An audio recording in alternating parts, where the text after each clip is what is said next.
Ahí. Bueno, les decía, muy buenas tardes a todos. Muchas gracias por estar acá, en un horario que por ahí a veces no es tan sencillo, pero bueno, la idea es que por ahí quienes cursen en el turno noche puedan estar acá también. Mi nombre es Karina Iribarne, estoy a cargo del espacio de orientación universitaria y de la licenciatura en psicopedagogía de la universidad. El espacio de orientación universitaria, no sé si ustedes lo conocen, si saben que existe un espacio donde trabajamos tanto con los alumnos como con los docentes. Trabajamos a partir de talleres como el de hoy. El otro día hicimos uno de gestión del tiempo. Vamos haciendo distintas actividades. Pronto vamos a hacer encuentros con los alumnos de las distintas carreras y sus directores de carrera también. Bueno, hay clases de apoyo, próximamente también va a haber clases de apoyo de epistemología, ya lo anuncio, porque si quieren después estar atentos y aprovecharlo, pero bueno, el espacio de orientación universitaria tiene como propósito acompañar a los alumnos de todas las carreras en su trayecto formativo en la universidad. Y estamos también para acompañarlos en caso de que presenten alguna dificultad, del tipo que sea, sí, a través de las tutorías, que hay docentes tutores y los acompañan en lo que tenga que ver con estrategias de estudio, organización del material, ¿sí? O cualquier otra dificultad que se les presente. Así que esto lo anuncio así brevemente, por si en algún momento alguien quiere hacer alguna consulta, puede hacerlo. Yo ahora en el chat voy a dejar el mail al que tienen que escribir en caso de que necesiten hacer consultas, la que sea, no hay ningún problema, ¿sí? No duden en contactarnos. Pero bueno, dicho esto de los parroquiales, como decimos, vamos a ir a lo que nos convoca, que es el taller de escritura. Así que, bueno, yo voy a presentar a Marina. Marina es licenciada en letras, corregime Marina lo que voy diciendo, es licenciada en letras con especialización en psico y neurolingüística de la Facultad de Filosofía y Letras de la Universidad de Buenos Aires, es doctora en psicología por la Universidad Nacional de La Plata, es investigadora del CONICET y docente en la Universidad de Buenos Aires y en nuestra universidad en KS. En cuanto a investigación, su línea de investigación se centra en los procesos o en el desarrollo, ¿no?, del proceso de alfabetización en niños y niñas de diferentes niveles socioeconómicos, y como parte del proyecto de investigación estás todavía creando, ¿no?, o estás construyendo, ¿puede ser?, el programa de apoyo en alfabetización, ¿o no? ¿O ya está concluida esa etapa? Y no está concluida, está en etapa, está piloteándose. La propuesta ya está construida, pero se está piloteando. Está bien. Están dando. Están dando. Están dando. Bueno, sí. Nada, Marina Ferroni, ¿no? No sé si dije tu apellido. Sí. Así que, bueno, va a estar acá ayudándonos un poco. Sabemos que la escritura no es nada sencilla, así que va a empezar Marina a tejer algunos puntos para que nos permitan escribir mejor. Todo tuyo, Marina. Adelante. Muchas gracias, Cari, por la presentación y por la invitación. Presento. ¿Sí? Bueno, ¿cómo andan? Ya tuve una presentación de lujo, así que ya no voy a presentarme de nuevo. ¿Ahí se ve bien? Sí, se ve. Sí. Yo veo. Perfecto. Bueno, yo no las veo, así que si cualquier cosa me frenan y me hacen cualquier pregunta, porque no hay ningún problema. Cuanto más hablado es más divertido, hablar sola es algo que me aburre bastante, así que si quieren... Marina, cualquier cosa, si van levantando la mano te aviso. Dale, buenísimo, gracias, Cari. Bueno, ya Cari hizo todas las presentaciones, así que vamos a lo nuestro. Me imagino que ustedes como estudiantes se tuvieron que encontrar varias veces también depende mucho de la carrera, pero en varias oportunidades seguramente tuvieron que producir algún texto. Y es una habilidad es una tarea que, salvo algunos pocos, a la mayoría de la gente suele incomodarla por diversos factores. Hay alguna gente que no le gusta, lo cual es, bueno, nada, cada uno tiene sus gustos. Y por otra parte, a mucha gente que dice gustarle, lo que le pasa es que les parece una tarea como muy trabajosa. Y realmente es una tarea trabajosa, es una tarea compleja que implica muchos y muy diversos procesos, ¿sí? Es complicada, es una tarea complicada porque, bueno, hay que tomar en cuenta muchas variables.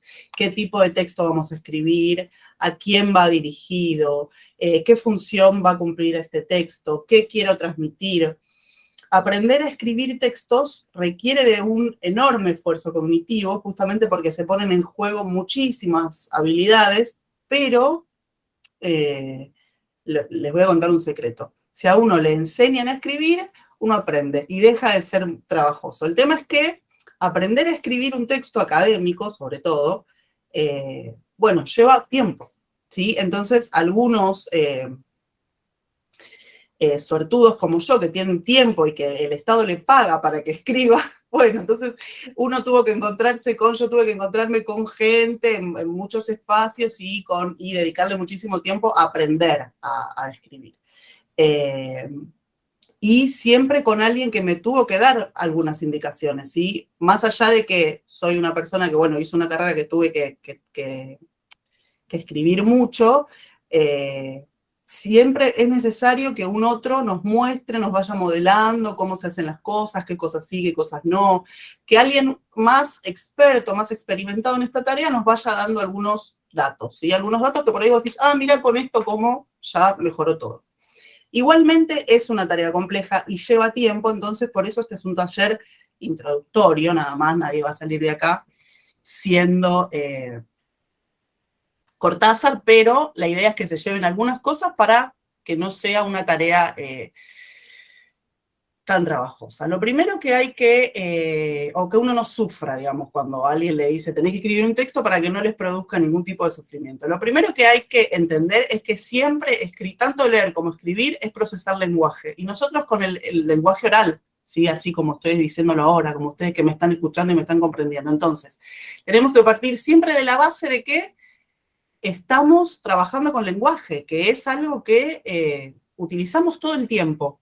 Claramente tiene unas particularidades muy específicas la escritura de un texto académico, que difiere bastante de cómo usamos el lenguaje todo el día, pero ustedes piensen que estamos usando el lenguaje y que ustedes eso ya lo tienen completamente dominado. ¿Por qué? Porque es una habilidad innata, la del lenguaje oral, que ya viene, que nos determina como seres humanos, y que entonces, partiendo de esa base de que nosotros construyendo los textos oralmente primero, podemos después pasar a la escritura con algunos trucos, ¿sí? Para complejizarlo un poco, ya tenemos un buen punto de partida.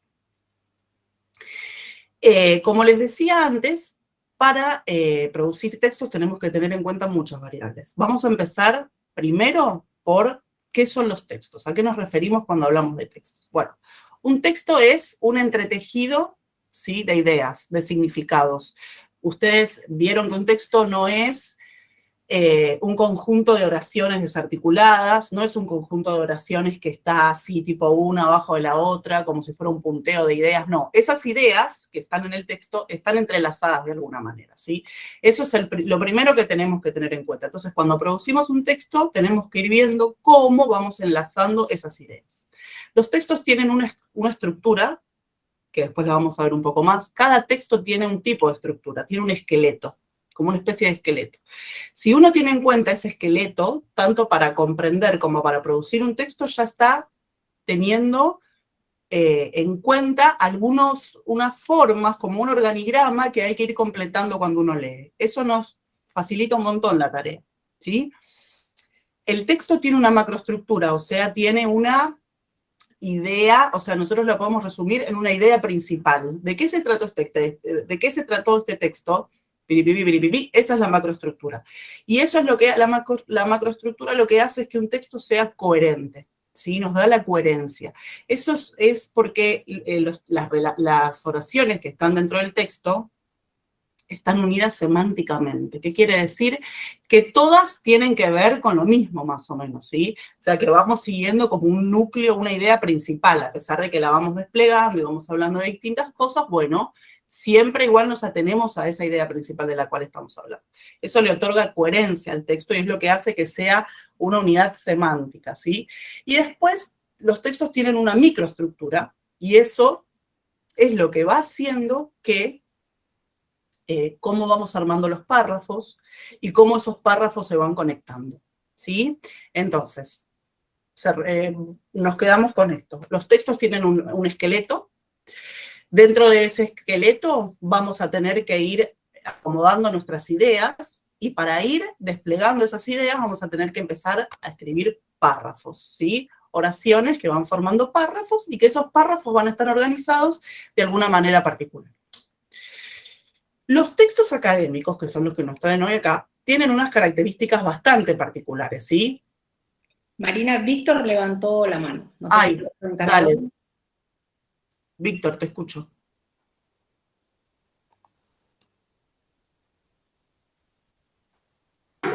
No, disculpe.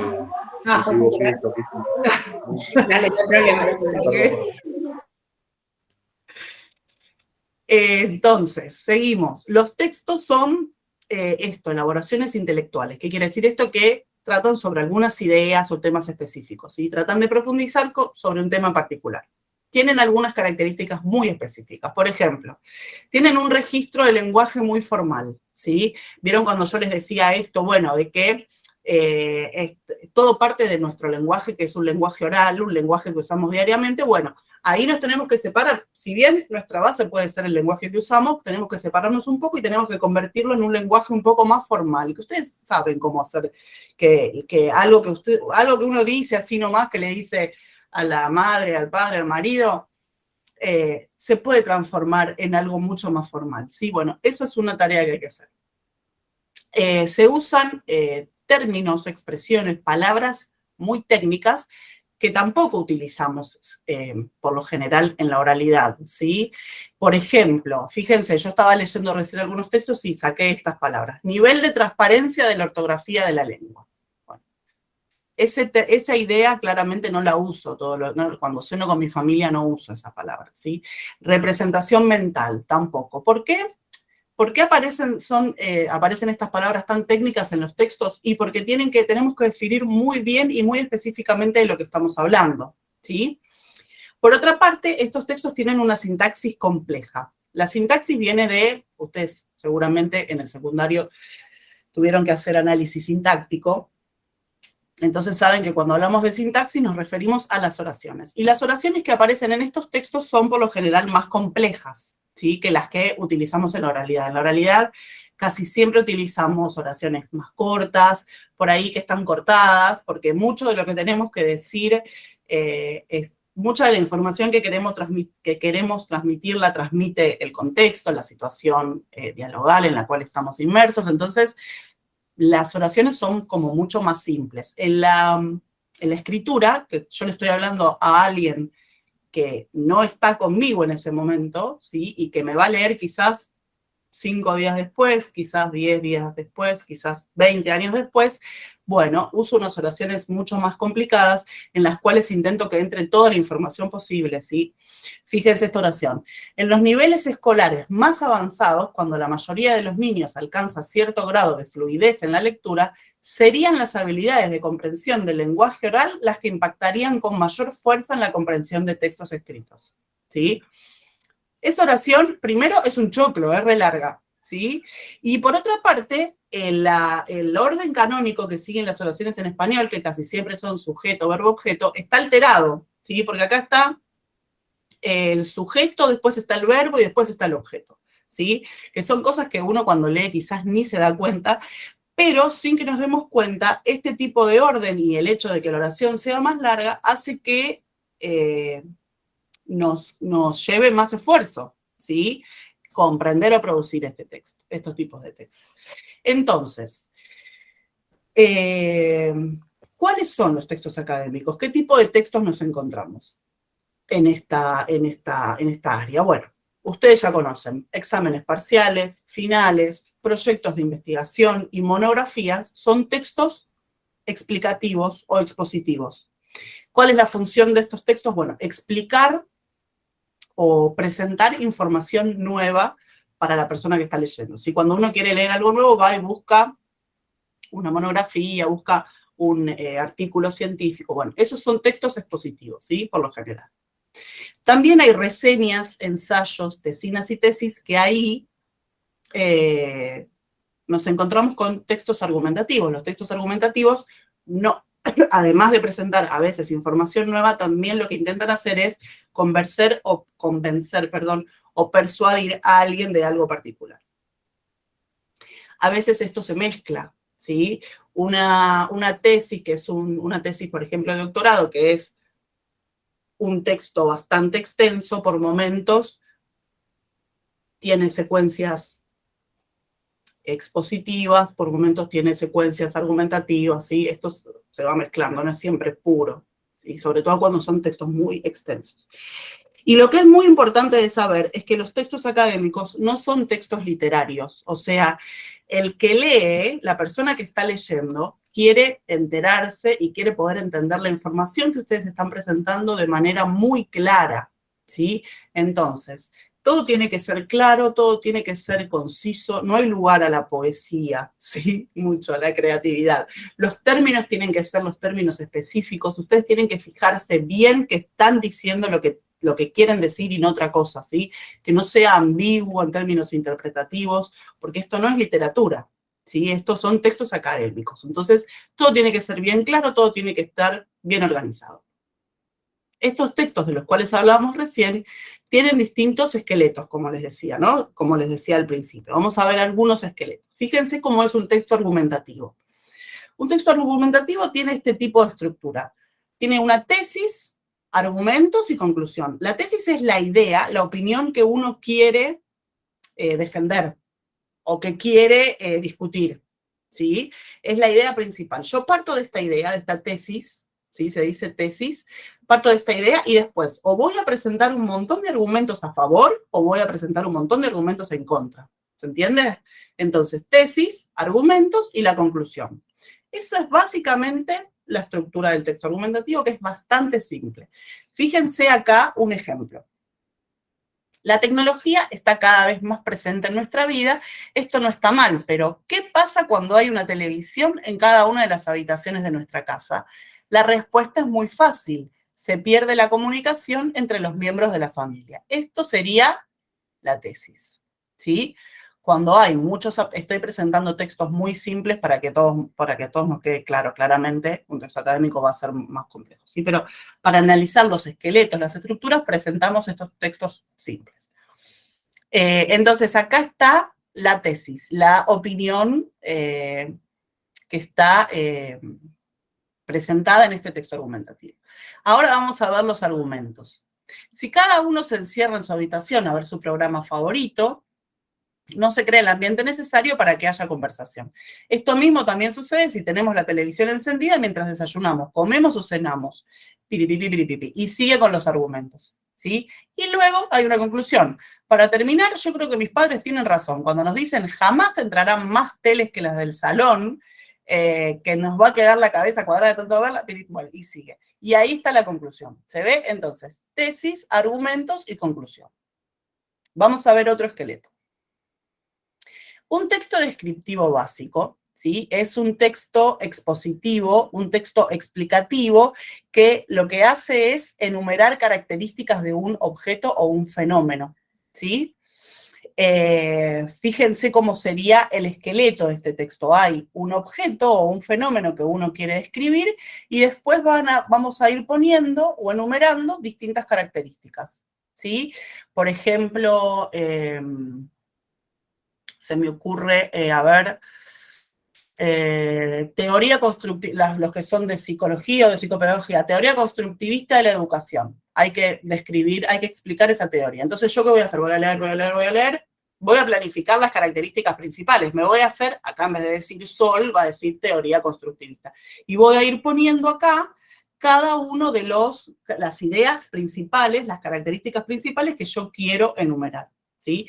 En este texto de ejemplo de manual, habla de un extraño animal que fue visto en Australia. Se trata del ornitorrinco, uno de los pocos mamíferos que nacen de huevo. Entonces acá iría, mamífero nace de huevo.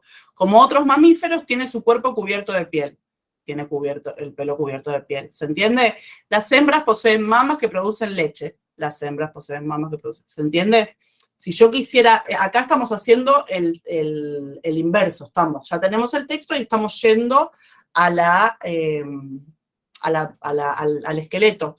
Pero si nosotros quisiéramos escribir el texto, deberíamos tener en claro nuestro esqueleto, ir llenándolo con ideas y después ir desplegando esas ideas. Pero eso lo vamos a ver más adelante cuando veamos los procesos.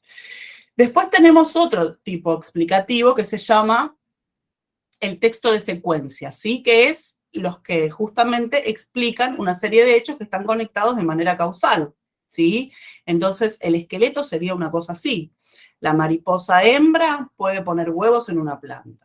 De esos huevos nacen unos gusanos llamados orugas o larvas. Estas orugas se alimentan de las partes de la planta y se transforman en una pupa. Dentro de la pupa siguen creciendo y cambiando de forma y por último la pupa, perdón, se transforma en mariposa. ¿Sí? Sería así. Y esto iríamos completando la secuencia de esta manera. Fíjense, yo me olvidé de decirlo acá, fíjense que en cada tipo de texto van a primar estas palabritas que les llamamos conectores y que después vamos a ver qué son, van a primar distintos tipos de conectores. Por ejemplo, en un texto que yo estoy explicando, explicativo básico, voy a ir conectando mis párrafos con, en primer lugar, por una parte, por otra parte, por último, finalmente. Si yo estoy en un texto explicativo de una secuencia, lo que va a ir conectando cada párrafo van a ser estos conectores, por lo general, no quiere decir que sean los únicos. Primero, en segundo lugar, después, por último. Y si yo tengo un texto expositivo, por ejemplo, de comparación, ¿sí? Que son textos que comparan o contrastan características de objetos, animales, situaciones, fenómenos, lo que sea, las palabras que van a ir conectando los textos van a ser así. Por el contrario, al contrario, contrariamente, sin embargo, por otro lado, en cambio, etc. ¿Sí?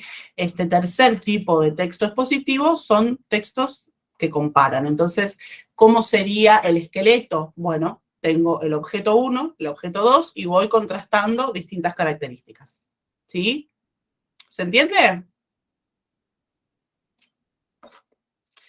Bueno, Sí, sí. buenísimo. Sí.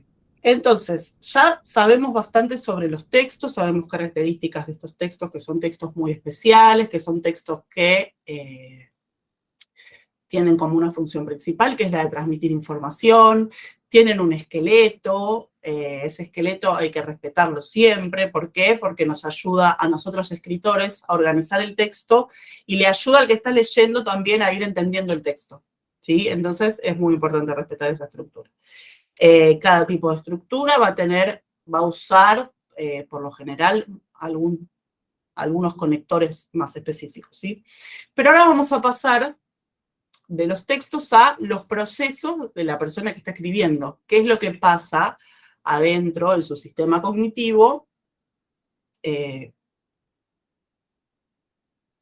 una persona cuando está escribiendo, ¿no? ¿Qué es lo que debería hacer? Bueno, les cuento que el proceso de escritura también es complejo porque implica una serie de subprocesos, ¿sí? O sea, no es que uno dice, bueno, voy a escribir, escribo, bueno, escribo, listo, ¿sí? No, primero hay unos investigadores que hace bastante tiempo ya dijeron, bueno, tenemos que estudiar a ver qué hacen los escritores cuando tienen que escribir un texto. Entonces, fueron y armaron como un protocolo y les iban pidiendo a los escritores, los iban a observar y les iban diciendo, bueno, díganos en voz alta qué es lo que van pensando a medida que van armando el texto. Entonces se dieron cuenta que los escritores, la mayoría, sobre todo los que tienen menos experiencia, al principio, antes de escribir, hacen un bosquejo, planifican, ¿sí? Piensan sobre qué van a escribir. Claramente, bueno, cuando te dan una tarea de escribir tal cosa, ya sabes que tenés que escribir sobre eso, digamos, pero más allá, a ustedes les dan una tarea como muy general y ustedes tienen que generar ideas y organizar esas ideas, ¿sí? Un texto organizado, ¿sí? que está bien escrito y que permite que la información fluya, ¿sí? Que permite que el que está leyendo entienda perfectamente lo que uno quiso poner, es un texto organizado en el cual hay jerarquías entre conceptos, ¿sí? Este concepto es más importante y engloba a este, a este, a este. Y eso, ¿sí? Se piensa en la planificación. Entonces uno primero planifica el texto.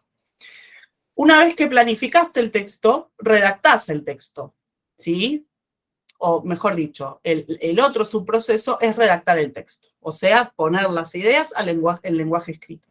Transformar esas ideas, primero las vamos pensando oralmente, cuando uno pone una idea, esa idea es como una idea muy resumida, se llama proposición. Cuando uno la tiene que empezar a escribir, primero tiene que pasar al lenguaje oral y la tiene que ir desplegando esa idea.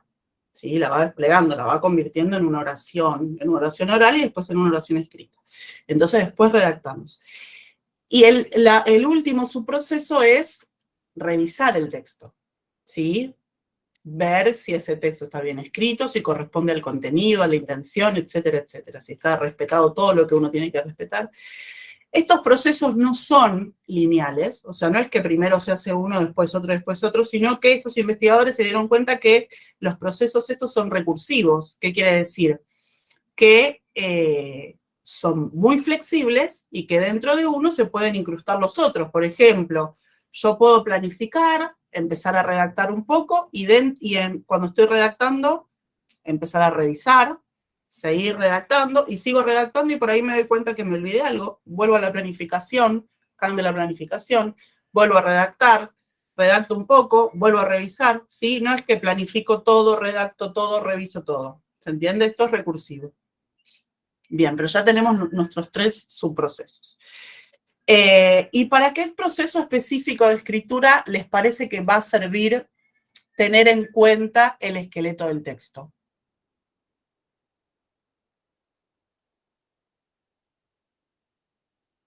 Esto de saber cuál es el esqueleto del texto, ¿en qué momento nos puede servir mucho? Y tanto para textos académicos como para literarios, me imagino que sirve. Claro, pero ¿para qué momento del proceso? La secuencia, para hacer la secuencia. Ay, me empezó a llorar el gato, perdón. Siempre en los mejores momentos. O la planificación. Eco, ahí va, en la planificación. ¿Sí? ¿Se acuerdan cuando yo les decía antes? Cuando yo tengo que redactar, te dicen una monografía de ¿qué le parece esta idea? No sé. Aristóteles planteó esta idea. ¿Usted está de acuerdo o en desacuerdo? Argumente. Entonces pensamos la idea, pensamos los argumentos, escribimos los argumentos, llegamos a la conclusión. Si estamos nos dicen, explique las causas de la revolución industrial. No sé, estoy inventando. Entonces tengo que empezar causa 1, causa 2, causa 3, causa 4, y tengo que ir viendo cómo voy conectando esas ideas. Pero me va a servir el esqueleto para ir rellenando ese esqueleto en la planificación, cuando yo estoy pensando qué es lo que quiero escribir, ¿sí? Entonces, bien, tener en cuenta la estructura textual me va a servir muchísimo para planificar el texto, también para comprenderlo, pero estamos hablando ahora de cómo hacer para escribir un poco mejor. Entonces, el primer paso vamos a planificar. Vamos a tener en cuenta la estructura, el esqueleto de nuestro texto, del texto que tenemos que producir. Nos va a servir esta planificación para ordenar las ideas, para jerarquizar las ideas, para establecer las ideas de cada párrafo. ¿Cómo les parece que habrá sido o cómo piensan que pudo haber sido la planificación de este texto? Fíjense.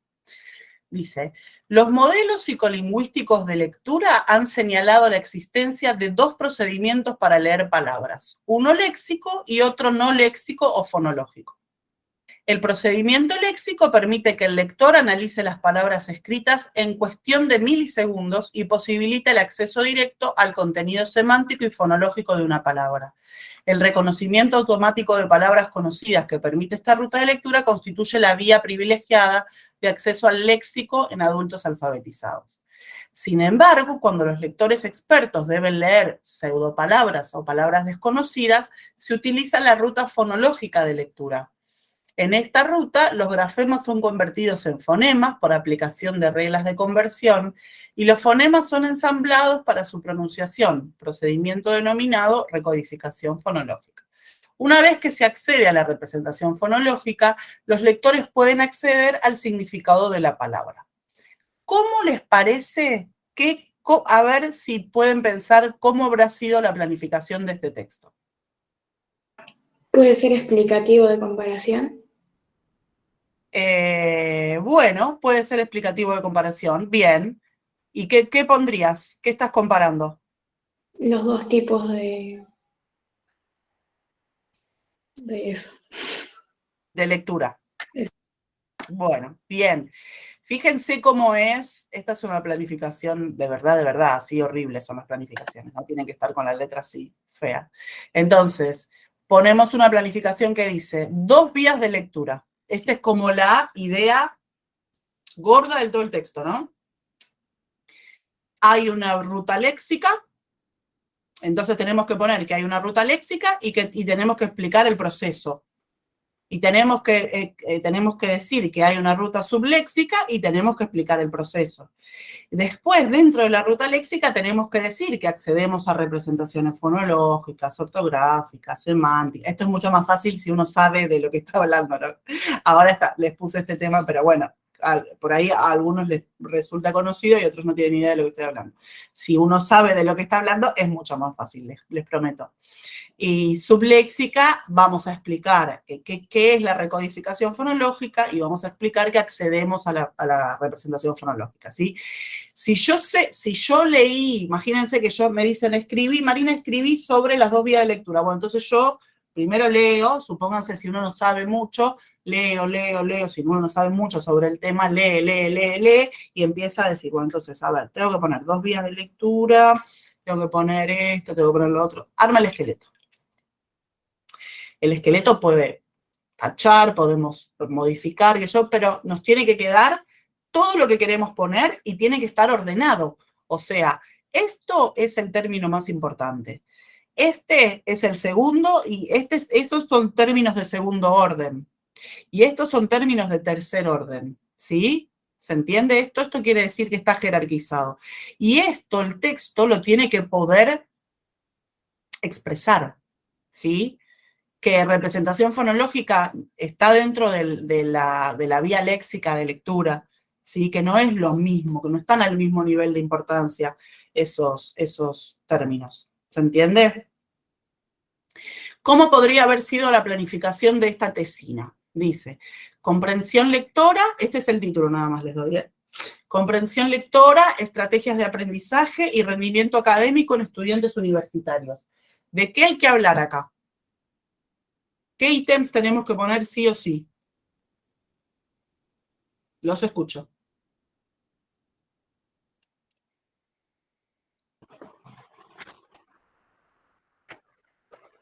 Tesis, argumento y conclusión. Bueno, pero ¿qué conceptos vamos a poner? Comprensión lectora, estrategias de aprendizaje y el rendimiento académico. Muy bien. Esos son como obvio, ¿sí? ¿Y cómo se van a relacionar entre sí? Fíjense cómo hicieron el esqueleto estas chicas. Comprensión lectora. Y pensaron, leyeron un montón y se dieron cuenta que había que hablar sobre modelos de comprensión lectora, cómo se reconocen las palabras. Y hablar de comprensión lectora en estudiantes universitarios, porque ellas, la tesis la hizo sobre eso. Después, rendimiento académico. ¿Qué es rendimiento académico? ¿Cómo se relaciona el rendimiento académico con las habilidades de comprensión? ¿Sí? Tercer ítem. Esto es re largo, ¿no? Imagínense que es un macro así como un resumen súper, porque una tesis es larga. Estrategias de aprendizaje. Estrategias de aprendizaje en alumnos universitarios, estrategias de aprendizaje y su relación con las habilidades de comprensión, estrategias de aprendizaje y su relación con el rendimiento académico. ¿Se entiende? Entonces, si uno puede armar una buena planificación, después, como la lista del supermercado, habilidades de comprensión. Escribo, habilidad de la comprensión lectora es piripipi, tacho. Ahora, modelos de comprensión. Los modelos de comprensión lectora son el otro, tacho eso. Reconocimiento de palabras se produce así, asá, tacho. ¿Sí? No me olvido de nada si hago esto. Bien, no puedo ahora. Entonces, una vez que planificamos, vamos a redactar. Ya planificamos, ya tenemos nuestro texto súper armado. Vamos a la planificación. Perdón, a la redacción. En primer lugar, cuando no tenemos tan a mano lo que queremos escribir, cuando uno realmente es un texto académico, seguramente voy a tener que ir a revisar mucha bibliografía. Lo importante y lo que yo les digo a las chicas en el taller de tesina es no lean cualquier basura, porque en internet hay un montón de basura. Entonces, siempre es bueno, primero acercarse a una persona que sea, si es un trabajo muy importante, que sea especialista en el tema y que me diga, léete esto, léete lo otro. Después, consultar en una biblioteca. En la facultad hay una biblioteca muy linda y hay una biblioteca virtual muy linda. Entonces, nunca dejen de consultar ahí, porque una biblioteca es un lugar donde hay escritos serios, ¿sí? Que fueron trabajados, que fueron evaluados, y no es cualquier cosa. Después, si yo necesito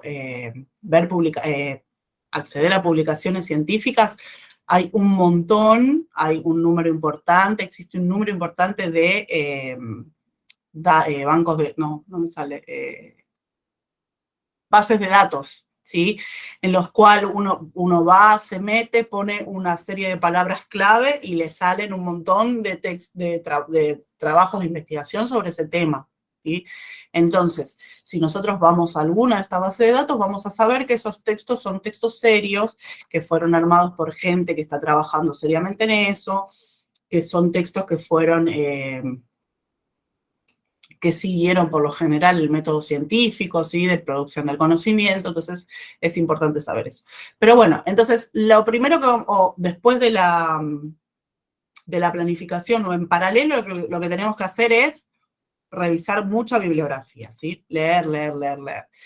Y ahí empezamos a redactar, ¿sí? Probablemente los ítems o los subítems de nuestra planificación se conviertan en párrafos. Los párrafos son unidades de sentido, son un grupo de oraciones que tienen una idea principal, ¿sí? ¿Se acuerdan cuando en el secundario nos decían cómo estudiar? Que te decían de cada párrafo extrae la idea principal. Bueno, básicamente es eso. El párrafo despliega una idea principal, que la idea principal está puesta muy chiquitito en nuestra planificación. ¿Se ve?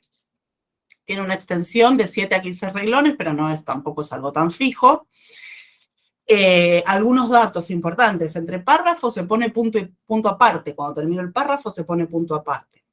Siempre conviene parafrasear lo que yo quiero decir, ¿sí? Nunca está bien visto que uno copie y pegue o que uno esté muy pegado al texto. Siempre es importante leer y contar lo que leí con mis palabras, utilizando siempre palabras técnicas, pero que salga de mí, ¿sí? Lo que yo estoy escribiendo. Los párrafos se conectan a través de conectores extraoracionales que determinan relaciones lógicas entre los mismos. Esto después lo vamos a ver. Los conectores también pueden servir para introducir un tema nuevo en el texto o para introducir conclusiones. Bueno, entonces ahí empezamos a desplegar nuestros párrafos. Fíjense, ya tuvimos la planificación, vamos a ir desplegando los párrafos. Cuando empieza un párrafo ponemos una sangría. Marina, Sí. yo tenía una duda con lo que acabas de decir. Vale. Si queremos hablar de un concepto y describirlo tal cual lo dice el autor, como, no sé, me pasa mucho que capaz es un concepto determinado que lo pongo con normas APA, pero después como que quiero desarrollar algo en cuanto a ese concepto allí, estaría como mal visto no parafrasearlo, sino como ponerlo tal cual lo dice el autor, como con las comillas, con las normas APA. Como cita directa. Una cita directa, sí. No, no está mal. No está mal. Ah. Depende el tipo de texto, depende en dónde lo presentes. Hay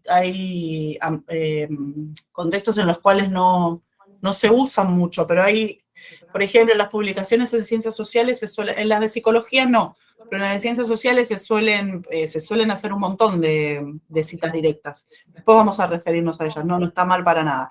A lo que voy es que no sea todo un... Sí, cita directa. Claro. ¿Sí? Porque aparte, yo les digo siempre a las chicas de Tesina también, cuando uno lee y después lo tiene que escribir, no copiar, sino escribir, uno también está procesando esa información. O sea, lo estás entendiendo mejor, ¿sí? Tiene que pasar como por todo tu procesador, cuando vos lo lees y después lo tenés que escribir. Bien. Sí, gracias. No. Entonces, empieza con una, ¿cómo se llama? Sangría, y fíjense, en ortografías opacas como el inglés, los sujetos tienden a necesitar periodos más prolongados para automatizar los procesos. Sin embargo, ¿qué quiere decir ahí, sin embargo? ¿Qué va a pasar en este párrafo? Un contraste. Se pone un contraste, sí. Exacto. Voy a contraponerlo. Ya con esta palabrita, yo que estoy leyendo, ya sé que viene algo opuesto. Entonces, fíjense qué importante que es para mi escritor y para el que está leyendo. Porque yo ya veo, sin embargo, y ya sé que va a pasar algo. Va a pasar algo en contrario a lo que viene pasando. Entonces, presto atención, ¿sí? Un buen escritor siempre está pensando en el lector, en cómo le tengo que facilitar al lector el acceso a la información. Claramente, cuando uno está recién empezando a escribir, esto se vuelve muy difícil y uno está más pensando en ¿qué hago? Después, cuando uno ya se pone más canchero, ahí empieza como a soltarse y dice, a ver, si pongo esto, el que lee va a entender mejor, si saco esto, el que lee va a entender mejor, ¿sí? Bien. Otro ejemplo de otro párrafo. En primer lugar, se calcularon los estadísticos descriptivos. En segundo lugar, calcularon las correlaciones de todas las medidas evaluadas. Bueno, acá está enumerando, ¿sí? Por último, analizamos el impacto, hicimos una regresión, ¿sí? Ahí estamos enumerando. Seguimos. Entonces, siempre entre párrafos, ¿sí? Por lo general, no siempre, por lo general, entre párrafos vamos a poner un conector. Fíjense que si yo tengo que introducir el tema, voy a usar algunos conectores. Si yo voy a continuar con el mismo tema o afirmar lo que venía diciendo, voy a usar otros conectores, ¿sí? En efecto, en esta línea, asimismo, también. Si yo quiero indicar causa, voy a poner, si quiero indicar causa entre los párrafos, voy a poner porque, puesto que, pues, si voy a señalar desacuerdo, digo sin embargo, en contraposición, bueno, etcétera. Cada relación, a esto es lo que llamamos relaciones lógicas, ¿sí? Acá explico algo y acá explico algo que es causa, que es consecuencia de este, ¿sí? Entonces voy a usar estos, ¿sí? Acá explico algo y acá explico otra cosa que va a estar en desacuerdo con esto, uso estos. Esas son relaciones lógicas. Acá explico algo y acá explico otra cosa que es como el objetivo, la finalidad con la que puse esto de acá arriba, uso estos. Y así, para resumir, para detallar, para indicar tiempo, para cerrar, para enumerar. Cada uno tiene un grupo de conectores que tengo que poder usar. Los conectores, cuando están comenzando el párrafo, después de que se pone el conector, se pone una coma. Y si son intraoracionales, o sea, si están dentro de una oración, los encerramos entre comas. Fíjense cómo hicimos recién acá. Sin embargo, coma, ¿sí? En primer lugar, coma. En segundo lugar, coma. Por último, coma. ¿Se entiende? Entonces vamos a ver cómo podríamos ir conectando estos párrafos, bueno, que están así muy feos porque, bueno, es un PowerPoint. Hacemos lo que podemos. Para introducir tema, ¿qué podemos poner? Vamos a introducir el tema. ¿Qué ponemos? El objetivo de la investigación. Muy bien.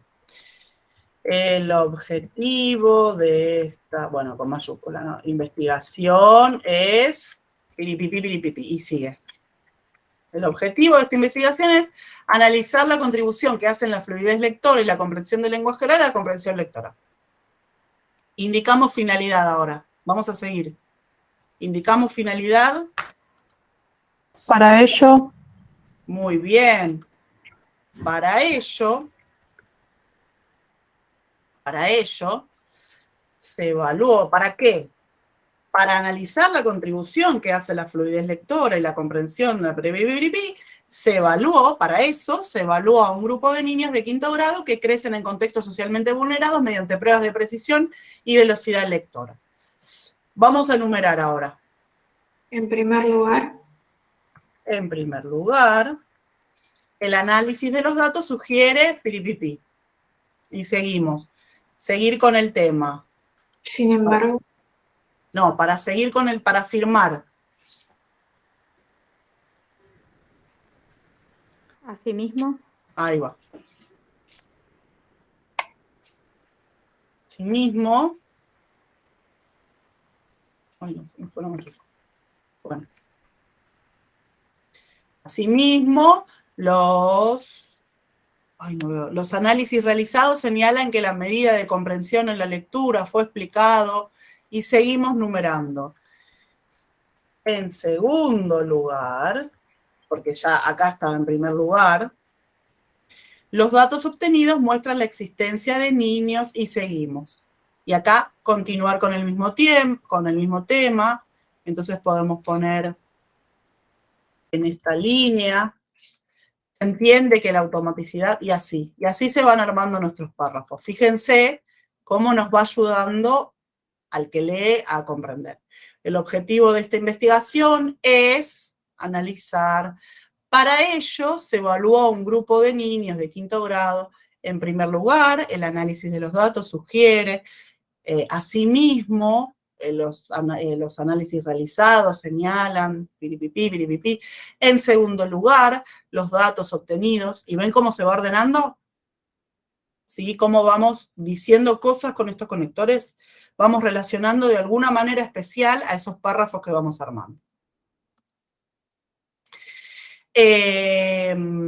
Y cuando estamos, además, en estos párrafos, lo que vamos a ir haciendo es traer las voces de la gente que fuimos leyendo, ¿sí? Fíjense, cuando vamos a volver al texto anterior. Los modelos de lectura han señalado la existencia de, y acá ponemos esto. ¿Qué quiere decir esto? Que lo dijeron esas dos personas. Que lo dijeron esas dos personas. Y acá, Borsone señala que el procedimiento léxico, acá está dicho directamente, Borsone dijo tal cosa, acá no está dicho, ¿sí? Acá tampoco y acá tampoco, pero esta gente que vamos poniendo acá es la gente que fuimos leyendo para ir armando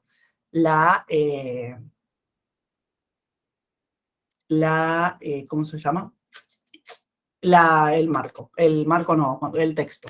Pero en un minuto que no me acuerdo cómo se llamaba. Cita narrativa, ok. Esto se llama, no me acuerdo, esto es cita entre paréntesis y esto es cita narrativa, ¿sí? Cuando la cita es narrativa, o sea que estamos diciendo Borsone señala, no, solo va entre paréntesis el año. Cuando ponemos la cita entre paréntesis, va todo entre paréntesis, ¿sí?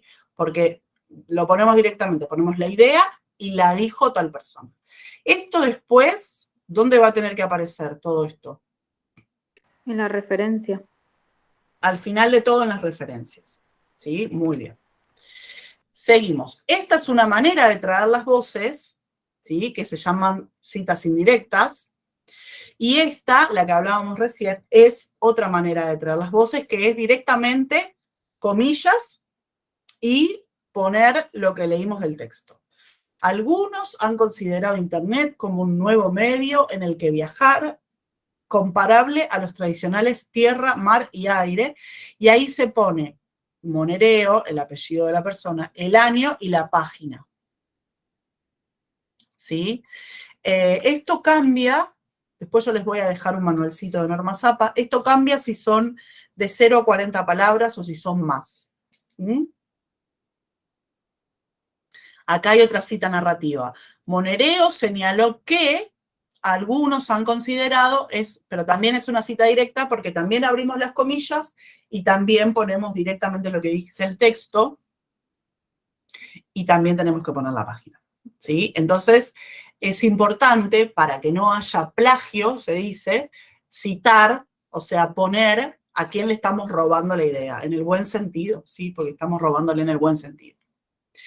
Bien, entonces, ¿cómo se pone esto adentro del texto? Si es un solo autor, la cita entre paréntesis va Bragulla, 2009.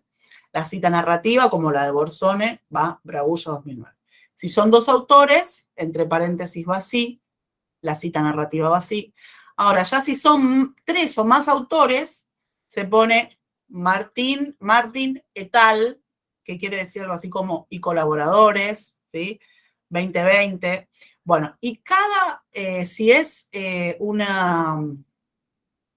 autor corporativo, por ejemplo, CONICET, Ministerio de Educación, UNICEF, UNESCO, tiene otra manera de citarse. En fin, todo esto está en las normas APA, que después les voy a contar un poquito qué es, muy chiquito, pero está todo súper reglado, ¿sí? Perdón, Bueno, tengo una pregunta. dale.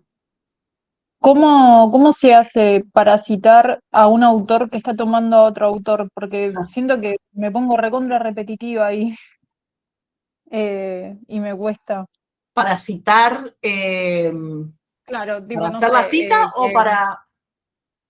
no ¿Cómo? sé, que Vygotsky tome a, no sé, Freud.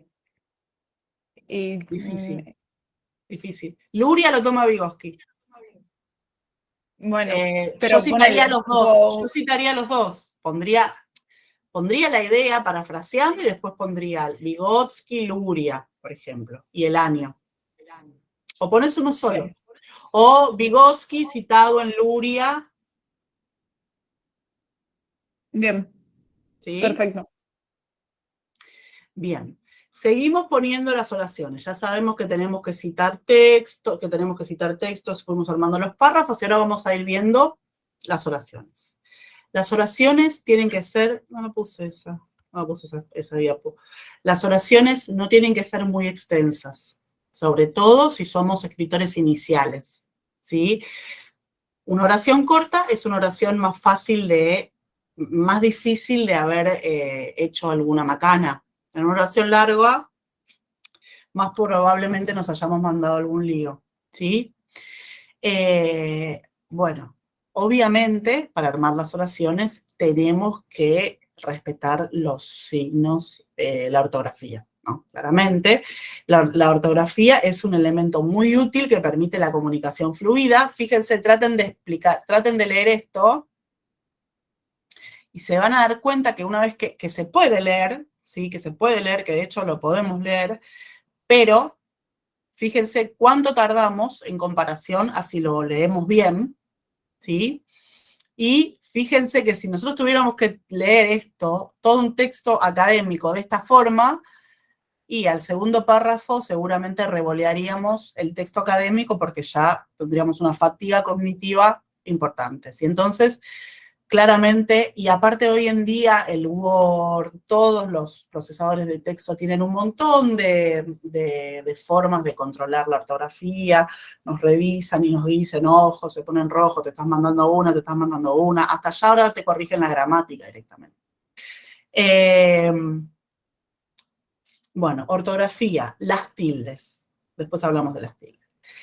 Siempre utilizar a nivel de oración los signos de puntuación que tenemos que son importantes, ¿sí? Coma, que separa débilmente, que también indica la numeración de elementos, el punto seguido, separa dos oraciones que expresan ideas cercanas, los dos puntos anuncian información importante, el punto y coma indica una pausa intermedia entre la coma y el punto aparte quiere decir que me voy a otro párrafo y que voy a empezar a desarrollar una idea distinta de la que venía desarrollando. Entonces, fíjense que los puntos, que los signos de puntuación tienen una función importante, ¿sí? Piensen en eso, sean conscientes de que son importantes y que están dándole avisos al que está leyendo, ¿sí? No es lo mismo un punto seguido, un punto acá aparte, si hay dos puntos pasan cosas, entonces siempre hay que estar prestando atención a los signos. Otra cosa que pasa cuando armamos nuestras oraciones nuestros párrafos son los recursos cohesivos. Fíjense. Los niños del grupo rindieron por debajo de la media. La explicación del desempeño de los sujetos fue experiencial y no por causas neurobiológicas. ¿Qué estoy haciendo acá con los niños y los sujetos? Refiriendo,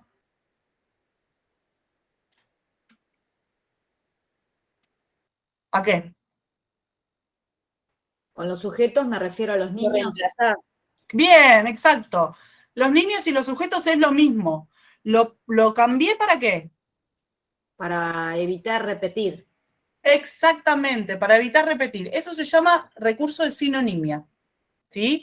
Para no estar repitiendo los niños, busco un sinónimo, ¿sí? ¿Alguien quiere preguntar algo? Sí, ¿se podría haber usado de los mismos? También. La explicación del desempeño de los mismos, sí, claro, también. Sí, sí. Es otro Ok. tipo de recurso, es más referencial, pero cumple exactamente la misma función, claro. Lo importante es no repetir. Lo importante es no repetir. El grupo de intervención rindió mejor en la prueba post-test. Su desempeño mejoró significativamente. ¿A qué me refiero a su? Al grupo.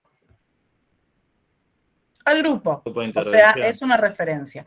Para no poner de nuevo el desempeño del grupo de intervención, pongo su desempeño. Como está ahí cerquita, ay, perdí el mouse. Como está ahí cerquita, sé que me estoy refiriendo al grupo de intervención. Otro, eso se llama cohesión referencial. Los investigadores concluyeron que existen habilidades que hay que enseñar. Señalaron que estas habilidades no pueden ser adquiridas por descubrimiento. ¿Qué quiere decir esto que puse acá? Que no hay sujeto. Que no hay sujeto. Eso lo elidí. Se puede. Lo borré al sujeto. ¿Por qué? Porque está acá cerca. Para no poner de nuevo los investigadores, ¿sí? Y como si lo saco se entiende que quienes señalaron los investigadores, entonces lo saco, lo elido, ¿sí? Es otro recurso cohesivo. Usen estos recursos, ¿sí? No sé cómo venimos de tiempo. No sé esto. Tercer paso, planificamos, redactamos. Tercer paso no, tercer subproceso, vamos revisando, vamos revisando. En la vuelta al texto, hacemos relecturas. Las relecturas que nos van a permitir hacer modificaciones más o menos importantes de la versión inicial. ¿Qué nos tenemos que ir preguntando en la revisión? ¿Cuál es la palabra más precisa para expresar esta idea? ¿Qué otra palabra puedo usar para evitar repetición? Lo que veíamos recién. ¿Debo comenzar un nuevo párrafo? ¿Estoy utilizando los tiempos verbales correctos? ¿Se comprende lo que estoy escribiendo? ¿Cómo podría hacerlo más claro? Los signos de puntuación, ¿me ayudan en este caso a representar lo que quiero comunicar? Y empezamos a revisar, empezamos a leer nuestro texto, estos son todos pedazos de textos desparramados por ahí, pero los vamos a ir revisando. Fíjense, para el caso de la enseñanza de la memoria, pensamos que es bastante eficaz el uso de mecanismos de almacenamiento. ¿Hay algo de acá que les suene raro o mal, o les parece que esto está bien? La enseñanza de la memoria, me parece que está medio raro. Muy bien, excelente. La memoria no se enseña. Y esto es muy sutil, digamos, no todo el mundo tiene por qué saberlo, pero lo pongo como ejemplo para que en cada una de sus áreas tengan cuidado con estas cosas, ¿sí? No se pueden poner la enseñanza de la memoria. Está mal, la memoria no se enseña. Esto es una incongruencia semántica. Por otra parte, en los textos académicos no usamos la primera persona, ¿sí? No lo utilizamos. ¿Por qué? Porque intentamos que se trate de un texto muy objetivo en el cual no se pongan en cuenta las opiniones, los sentimientos de los autores. Entonces, como que el autor un poco se aleja. Acá está el conocimiento, yo estoy lejos, ¿sí? ¿Se entiende? Sería una tercera Entonces, persona reformula. del impersonal, algo así. ¿Cómo? Sería la redacción desde una tercera persona, impersonal. Exacto, se usa el C impersonal, sí, total. Mira, acá les puse, lo reformulamos, ponemos, en el caso del desarrollo de la memoria de trabajo, qué fea que está esta oración, en el caso, vamos a reformularla en serio, en el caso del desarrollo de la memoria de trabajo, se señala que los mecanismos de almacenamiento resultan centrales, ¿sí? La memoria nos enseña, se almacenan recuerdos, ¿sí? Entonces, hay que usar las palabras justas semánticamente hablando. Hay que intentar no utilizar la primera persona y usamos la pasiva con C para, esto que les decía antes, expresar cierta objetividad, ¿sí? Otro ejemplo. Ahora bien, una serie de resultados de investigación vinieron a cuestionar la concepción categórica de la dislexia. Estos datos promovieron un cambio de perspectiva en base a hallazgos provenientes de la psicología cognitiva, la neuropsicología. ¿Qué pasa con esto? Faltan comas. Muy bien. ¿En dónde Ahora pondrían bien, comas? puede ser, es difícil el Bien. tema de las comas. Hay sobre Sí. Pero acá está bastante claro. Mira, ahora bien, ya está. Ahora, estos datos promovieron un cambio de perspectiva en base a hallazgos provenientes de la psicología cognitiva, la neuropsicología. Bien. Porque la usamos para enumerar. La neuropsicología y la neurociencia. Punto. Punto. Muy bien. Entonces, mayúscula. Desde entonces, Coma. bien, comenzó a plantearse que la dislexia no constituye una condición distintiva que el sujeto padece o no padece. Por ende, Coma. los sujetos, muy bien, por ende, los sujetos disléxicos no serían una categoría de lector diferente, sino el extremo inferior de un continuo de habilidades lectores. Muy bien. Y falta la S en estos datos, ¿no? Tienes razón. Sí, señora.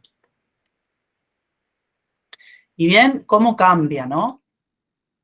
¿Por qué? Porque los signos de puntuación ayudan a transformar el lenguaje escrito en lenguaje hablado. Entonces hacemos pausas, respiramos, vamos cambiando la entonación, ¿sí? Cuando hay un punto, una coma, va bajando, bueno, no importa, pero vamos cambiando, es como un cantito. Ahora bien, una serie de resultados de investigación vinieron a cuestionar la concepción categórica de la dislexia y promovieron un cambio de perspectiva. En base a hallazgos provenientes de la psicología cognitiva, la neuropsicología y la neurociencia, comenzó a plantearse que la dislexia no constituye, se ve la diferencia es realmente importante. Seguimos. Barreiro y Ferroni presentaron el caso de una mujer hispanohablante con alexia, no siendo capaz de leer palabras. Los investigadores señalaron que el cuadro de la mujer es de alexia adquirida. ¿Ahí ven algo raro? ¿Algo no les suena bien? Y quizás ¿No? se repite mujer, ¿puede ser o no? Sí, bueno, puede ser. No siendo, es un poco cortante cómo viene la frase y seguir así. Muy bien. No siendo, no. Tratemos de no usar gerundios. Incapaz, directamente podría ser. Barreiro y Ferroni presentaron el caso de una mujer hispanohablante con alexia. ¿Cómo podemos reformular esto? Coma, incapaz. Quien no era capaz de Bien, leer. ahí va. Les iba a decir. Ahí, cuando uno quiere poner un gerundio, se pegan así en la mano. No, mentira. Uno aprende también de esa manera. No, mentira. Cuando uno quiere poner un gerundio así, en el medio de una oración, quiere decir, o que hay que empezar una subordinada, una oración subordinada, o sea, un que tal cosa, o otra cosa es, ponemos un punto y empezamos otra oración. No sé muy bien cómo explicar esto. Ya siempre en el taller de tesina lo hablamos, viene algo del inglés, que la gente usa gerundio, pero si no ponemos, pero hay un lío, se hace un lío bárbaro en los textos cuando usas, no siendo capaz y esas cosas, no se pone. Ponemos un punto o empezamos una subordinada. ¿Sí? También acá podríamos haber dicho, Barreiro y Ferrari presentaron el caso de una mujer hispanohablante con alexia.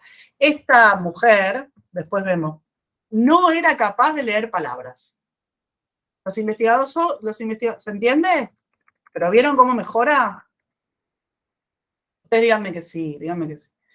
Sí, Que no, Sí, gracias. mejora. Muchas gracias. Entonces, Barreiro y Ferrari presentaron el caso de una mujer hispanohablante con alexia que no era capaz de leer palabras. Los investigadores señalaron que el cuadro de la mujer es de alexia adquirida. ¿Algo más que les suene mal? Bueno, les digo yo, si venimos, ¿en qué tiempo estamos? Presentaron, señalaron. Que es de alexia adquirida, debería ser pasado. Muy bien. Era, porque fue. Pero si estamos hablando, estamos en pasado, seguimos en pasado. Nosotros tenemos en taller de tesina como una regla, pero eso tiene que ver justamente con el tema de la tesina, que en el marco teórico en el cual uno está, es eso que yo les di recién, es una parte de un antecedente. Si uno está presentando antecedentes, o sea, si uno está presentando investigaciones sobre el tema que uno está investigando, entonces las ponemos en pasado. Estos autores investigaron tal cosa y encontraron tal cosa y llegaron a la conclusión tal, ¿sí? Si estamos en el marco teórico, que estamos explicando definiciones, estamos explicando conceptos, estamos explicando ideas, hablamos en presente, ¿sí? El concepto de desarrollo supone el aprendizaje por pares, ¿sí? Se usa presente. Y si estamos, por ejemplo, armando un proyecto de investigación y estamos contando la metodología, lo vamos a poner en futuro. No importa. El tema es que en el texto que sea y en la sección que sea, se respete, haya una lógica, que si uno está escribiendo en pasado, siga en pasado, ¿sí? Que no haya en distintos párrafos distintos tiempos verbales, tiempos textuales. ¿Se entiende esto? Bueno, y que no se usen gerundios. Bien. Explicamos esto. Se reporta entonces que la madre de la niña señala que posee dificultades de socialización. ¿Acá hay algo que les suene raro? La primer coma no va, podría ser, se reporta entonces coma, no. ¿Me esperan un segundito que me están tocando timbre? Un segundo, discúlpenme.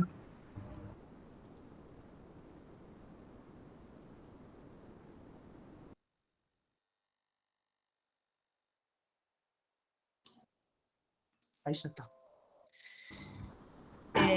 Entonces, Que tal vez que no se entienda quién es la que posee dificultad de socialización.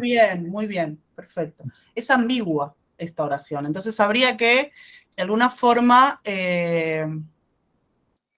y no lo puse, no lo desambigué. ¿Cómo lo podríamos desambiguar esto? Se reporta entonces, es la niña la que tiene problemas de socialización, claramente. Se reporta entonces que la madre de la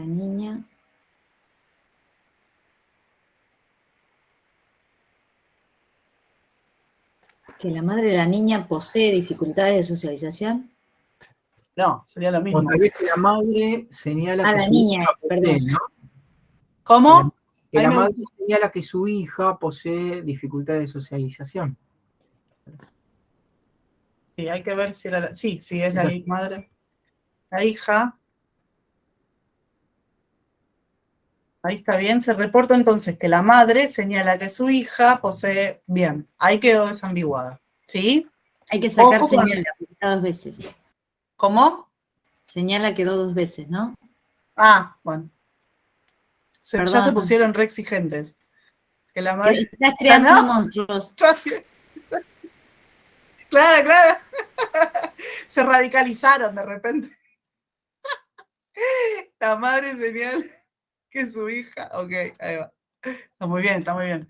No, pero muchas veces lo que pasa... Escribir es muy difícil y hay gente que le sale bien, o sea, hay gente que tiene como algo ya natural, ¿sí? Y hay gente que le cuesta más, como todo en la vida, digamos. Así como yo no puedo hacer 2 abdominales seguidos, bueno, hay gente que no puede escribir ni una oración. No, nada.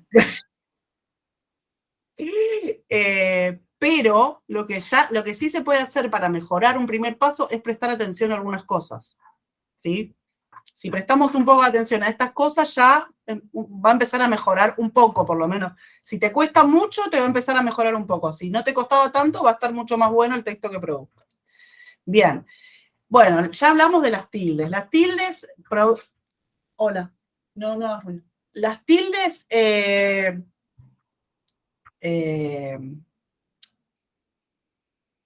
producen significado, o sea, marcan significado. Me pregunto qué quería tomar, me preguntó qué quería tomar, ¿sí? Son cosas distintas, o sea, las tildes hay que ponerlas, y esto sí no lo corrige muchas veces el Word, entonces siempre consultar, tener algún manualcito de redacción, ¿sí? Hay una serie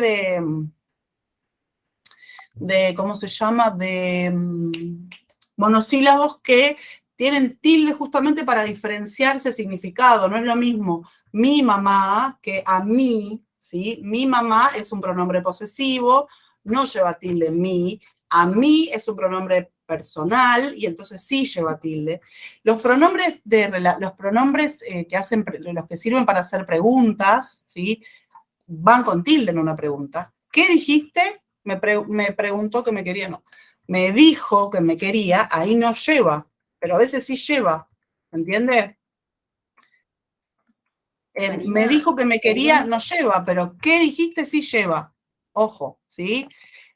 Como es escaso el número de trabajos, no lleva tilde, pero el presente trabajo se propone observar cómo impacta, lleva tilde. Entonces también, ojo, cuando estamos usando estas palabras como en una pregunta, ¿sí? Ahora no me sale la palabra. Van con tilde, ¿sí? Marina, perdón Sí. que te interrumpa. Quedan Dale, 15 dale. minutos. ¿Cómo? Quedan 15 minutos. Sí, ya terminó. La materia matemática integrada del segundo cuatrimestre de la carrera licenciatura de la matemática genera un cambio de la visión de la matemática de una manera que no es la del profesorado. No tengo idea qué es esto. Ah, itálica cuando se hace un curso metalingüístico. Bueno, no importa, esto es una pavada. Seguimos. Entonces, cerrando el texto, ya planificamos, revisamos, redactamos, revisamos, trajimos voces de otros textos que fuimos leyendo y tenemos que armar las referencias. Las referencias son un dolor de cabeza, están en las normas APA, que ahí si quieren les dejo en algún lugar Igual buscan en internet, eso sí, se busca en Google, normas APA, séptima edición. El manual APA debe salir $500, no, si se lo pueden comprar, bárbaro, si no, buscan alguna cosa pirateada que ande por ahí, que está lleno, y sirve igual. Pero, atención, ¿por qué? Porque todo lo que yo puse, todas esas citas narrativas y entre paréntesis que puse en el texto, tiene que ir a las referencias. Y cada una de esas referencias tiene un estilo distinto, o sea, si estoy citando un libro, se pone de una manera. Por ejemplo, ahora en las normas APA, en la séptima edición, esto no va. Este me quedó viejo. No va más la ciudad, va solo la editorial, ¿sí? Esto es un libro. Pero si es un capítulo de libro, se pone distinto, ¿sí? Entonces hay que prestar atención y no va Oxford. Si es un artículo científico, se pone de otra manera. se pone de otra manera, y se pone un DOI, que es una dirección electrónica hacia ese artículo directamente. Si es un capítulo de más de un autor, se pone de otra manera. Si es una tesis o una tesina, se pone de otra manera. Entonces, cada tipo de texto tiene un tipo específico de referencia. Y hay que prestarle bastante atención a eso. Y se ordena de forma alfabética, ¿sí? Claramente, o sea, se ordena al final de forma alfabética, lleva esta sangría, que se llama sangría francesa, algunas veces va este signito acá, que ahora no me acuerdo cómo se llama, a veces no, bueno, eso hay que fijarse, digamos, en el texto específico. No, esto no importa, las referencias. Y también en todo ese manual y en todas esas instrucciones nos dicen que tenemos que tener el papel, cuando nosotros ponemos el tamaño del papel en el procesador de texto, tiene que tener un tamaño específico, que la letra tiene que ser una letra específica, que tiene que tener 12 puntos, que el espaciado tiene que ser doble, que el alineado tiene que ser a la izquierda, las márgenes tienen que tener 2,5, la sangría tiene que ser, o sea, está todo súper pautado. ¿Para qué? Como para que sea un enlatado, ¿no? Para que todo sea un formato bastante flexible, que no distraiga y que prime ahí la transmisión de información, ¿sí? Que sea como lo más transparente posible.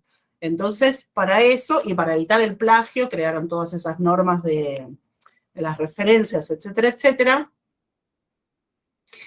Y no sé qué más iba a decir. Bueno, pero eso hay que fijarse porque es bastante, ahí tienen ahí les dejo un cosito de nomás. Se los pongo allá. Queda muy lindo y a los profes nos encanta que armen una portada. Creo que en la universidad es como obligatorio, hay que pensar el título, hay que poner el autor, hay que poner la portada. Según el texto también nos pueden pedir un resumen, unas palabras clave, sí que son las palabras más importantes, y nos evaluamos. Cuando terminamos de escribir nos fijamos. Hice la carátula, puse el título de los nombres de las profesoras, oh Dios, ya no sé lo que digo, los nombres de las profesoras, la fecha, los datos personales, respeté el formato que me dice APA. Realicé oraciones breves y precisas, no más de 30 palabras. Usé la pasiva con C, usé la primera persona, utilicé los recursos cohesivos adecuados, respeté la ortografía. El título que le puse a mi texto describe el tema de mi texto. Realicé un desarrollo lógico de todos los conceptos que puse en mi planificación. Utilicé los conectores que tenía que utilizar. Le estoy avisando al lector con esos conectores lo que va a pasar para que el lector vaya anticipando algunas cosas. Utilicé fuentes bibliográficas actualizadas y realicé citas. No les dije, pero las fuentes que uno usa, esas que ponemos entre paréntesis o en las citas narrativas, tienen que ser, por lo general te piden 5 o 6 años para atrás, no más. Salvo que sean esos autores clásicos, que bueno, que son muy antiguos, o no tan antiguos, pero son más antiguos, ahí podemos, pero si no nos piden que las referencias, los antecedentes sean bastante nuevos. Cité a todos los autores que utilicé, los puse como referencia según las normas APA, etcétera, etcétera. También les puedo dejar un manualcito de escritura académica. Bueno. Gracias por escuchar. A los que les interese la alfabetización, ahí tienen, paso el chivo, ahí tienen la página, que tienen un montón de materiales muy lindos para robarse, para piratear. Y nos quedamos si tienen alguna duda. Si no, nos despedimos. Acá les dejo ¿cómo es? Las normas APA. Muchísimas gracias por los aportes, la verdad que enriquecen y mucho el trabajo que uno va desarrollando. Muchísimas gracias. Bueno, me alegro mucho. Sí, lo mismo. Muchas gracias. Muchísimas gracias. Gracias por su tiempo, ¿eh? Gracias. Muy valioso todo la estructura más que nada de cómo proceder. Incluso a veces uno está perdido porque no sabe cómo cómo hacer que el otro entienda lo que uno quiere escribir, ¿no? Y esto, la verdad que ayuda bastante a hacer el esqueleto de lo que uno quiere transmitir. A mí me sirvió mucho. Sí, es que permíteme, Marina, a mí me sirve mucho cuando Marina siempre dice en las clases, dice, piensen en el lector, ¿no? Que el lector tiene que entender eso que escribe. Entonces, cuando uno tiene eso como muy grabado, a ver, si otro lo lee, lo entiende, ahí es como que uno empieza a organizarse. Y esto, Alejandro, que vos decís es clave, poder organizarse y anticiparse en la escritura del texto. Yo creo que ahí está la clave, ¿no? Sí, qué bueno. Gracias, ahí todos dicen gracias, gracias. Bueno, espero que les sirva y que sean grandes escritores. Gracias. Silencié porque a esta hora empieza a ladrar el perro, el gato, todos llegan los chicos del colegio. Es un descontrol. Bueno, me alegro, cualquier cosa escriben, pregunten.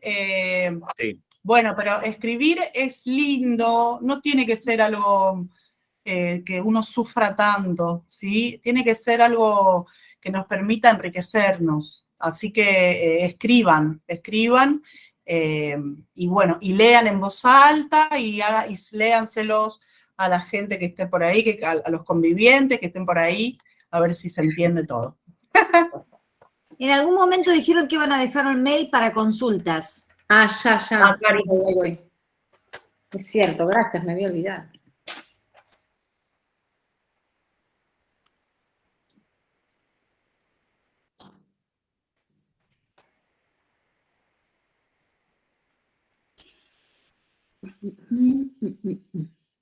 Ahí va.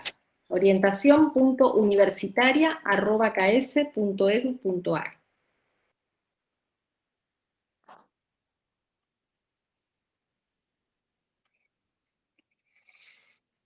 Bueno, muchas gracias, Marina. No, a vos. Muchas gracias. Realmente es muy valioso, como siempre, escucharte. Y bueno, trataremos de ir repitiendo el taller, que realmente sirve tanto. Bueno, Bueno, cuando quieran. Y gracias a todos, gracias a todos los que se quedaron. Gracias a todos por escuchar. Hasta el final. Gracias. Gracias. Chao, gracias, Cari. Chao.